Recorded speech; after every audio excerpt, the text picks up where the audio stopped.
Welcome to McPlum, simple solutions served daily. In this video, I will show how to make burrito salsa. First, let's gather our fresh ingredients. You'll need about 1 pound of ripe tomatoes, 1 small white onion, a generous bunch of fresh cilantro, and 1 or 2 jalapenos for a kick. Don't forget a couple of cloves of garlic, the juice of 1 lime, and a pinch of salt to taste. These fresh components are the foundation of a vibrant and delicious salsa, perfect for any burrito.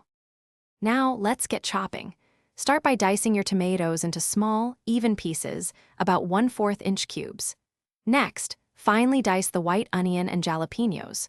Remember, removing the seeds and membranes from the jalapenos will reduce the heat significantly. Finally, mince your garlic cloves and roughly chop the fresh cilantro. Uniform cuts ensure a consistent texture and flavor in every bite of your homemade salsa. With all your ingredients prepped, it's time to bring them together.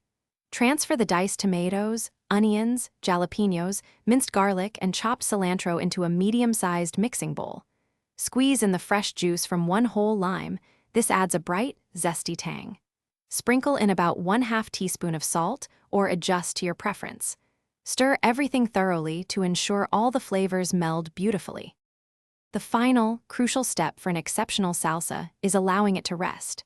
Cover your bowl and refrigerate the salsa for at least 30 minutes or even up to a few hours. This resting time allows the flavors to deepen and meld, creating a more complex and harmonious taste. Before serving, give it another quick stir. Your fresh, homemade burrito salsa is now ready to elevate any meal. Thanks for watching. Stay juicy and subscribe.